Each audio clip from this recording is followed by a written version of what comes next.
Hi friends, welcome to குட்டி story. இன்றைக்கி நம்ம யாரோட ஸ்டோரி பார்க்க போகிறோன்னா, ஈவேரா பெரியார் அவங்களோட ஸ்டோரி தான் பார்க்க போகிறோம்.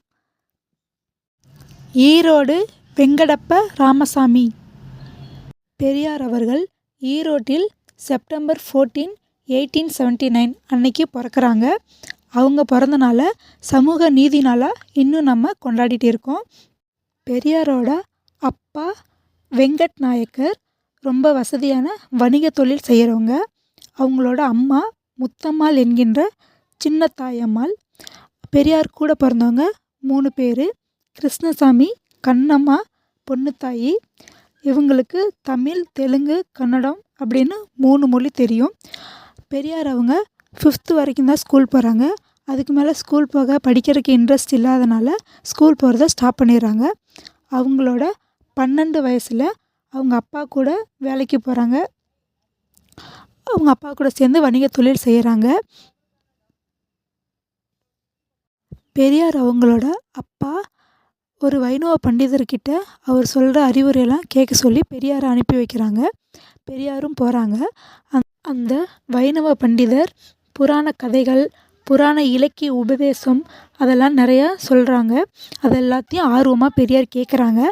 அப்போ கேட்கும்போதே பெரியாருக்கு நிறையா டவுட்ஸ் வருது. அந்த டவுட்ஸ் எல்லாம் அப்போயே கேட்குறாங்க. கேட்டு அவங்களுக்கு அதுக்கு சரியான பதில் எதுவுமே கிடைக்கல. அப்போயே அவங்களுக்கு நிறைய கருத்து வேறுபாடு இருக்குது இதில் அப்படின்னு சொல்லி புரியுது அவங்களுக்கு. 1904 பெரியார் இந்துக்களோட புனித ஸ்தலமான காசிக்கு போகிறாங்க.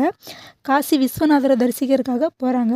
அங்கே போனால் மனிதாபிமானமற்ற செயல்கள், பிச்சை எடுக்கிறது, கங்கை ஆற்றுல மிதக்கிற பிணம், பிராமணர்களின் சுரண்டல் இதெல்லாம் பார்த்து ரொம்ப டென்ஷன் ஆகுறாங்க. அதுக்கப்புறம் அங்கே ஒரு சம்பவம் நடக்குது. அங்கே பிராமணர் இல்லாதவர்கள் நிதி கொடுக்குறாங்க. அந்த நிதியில் அன்னதானம் போடுறாங்க. அந்த அன்னதானத்தில் சாப்பிட்றதுக்காக பெரியார் போகிறாங்க. அவங்களுக்கு ஆல்ரெடி ரொம்ப பசி. அந்த பசியில் சாப்பிட்றதுக்காக அவங்க போகிறாங்க. அங்கே போனால் அவங்க பிராமணர் இல்லை அப்படிங்கிறதுக்காக அவங்கள சாப்பிட்றதுக்கு அலோவ் பண்ணல. சரி, ரொம்ப பசியில் இருக்கோம், என்ன பண்ணுறதுன்னு தெரியாமல் அவங்க ஒரு பூநூலை போட்டுட்டு சாப்பிட்றதுக்காக போகிறாங்க. அவங்க உள்ளே போகும்போதே அங்கே என்ட்ரன்ஸில் இருக்கவங்க பார்த்துட்டு, பிராமணர் யாரும் இவ்வளோ மீசை வச்சுருக்க மாட்டாங்க, அதனால் நீ பிராமணர் கிடையாது அப்படின்னு சொல்லிட்டு அவரை பிடிச்சி வெளியில் வீதியில் தள்ளிடுறாங்க. அவருக்கு அப்போ ரொம்ப பசி, என்ன பண்ணுறதுன்னு தெரியல. அப்போதைக்கு பக்கத்தில் பார்த்தா ஒரு குப்பை தொட்டியில் எச்சி இலை போட்டுட்ருக்காங்க. அந்த எச்சி இலையில் இருக்க சாப்பாட்டை எடுத்து சாப்பிட்டு அவரோட பசியை ஆற்றிக்கிறாரு. அன்னைக்கு முடிவு பண்ணுறாரு, இப்போ இது கோவில் ஸ்தலம் தானே, ஆனால் இங்கேயே இவ்வளோ வேறுபாடு பாகுபாடு பார்க்குறாங்க. பிராமணர்னு போகிறவங்களுக்கே இவங்க சாப்பாடு போட மாட்டேங்கிறாங்க. அன்னையிலேருந்து பெரியார் அவங்க சாமி கும்பிட்றதே நிறுத்திடுறாங்க. இனிமேல் நான் சாமி கும்பிட மாட்டேன்னு முடிவும் பண்ணிடுறாங்க. 1919 அவங்க அப்பா கூட செய்கிற வணிக தொழிலை விட்டுட்டு காங்கிரஸ் கட்சியில் சேர்றாங்க. காங்கிரஸ் கட்சியில் சேர்ந்துட்டு நிறையா போராட்டங்கள் பண்ணுறாங்க. அந்த போராட்டங்கள் என்னென்னா, மதுக்கடைகளை மூட மறியல், வெளிநாட்டு ஆடைகளை விற்கும் வணிகர்களுக்கு எதிராக மறியல், தீண்டாமை, சமுதாய மறுமலர்ச்சி, சமுதாய விழிப்புணர்வு, சுயமரியாதை, பெண் கல்வி, பெண் உரிமை, பெண் விடுதலை, ஜாதி கொடுமை, மூட நம்பிக்கை, பெண்களை தாழ்வாக கருதுபவர்களுக்கு எதிராக போராட்டம் அப்படின்னு நிறையா போராட்டங்கள் பண்ணியிருக்காங்க. பெரியார் அவங்களோட 19 வயசில் கல்யாணம் பண்ணிக்கிறாங்க. அவங்க சின்ன வயசுலேருந்து லவ் பண்ண நாகம்மை அப்படிங்கிற பொண்ணை கல்யாணம் பண்ணிக்கிறாங்க.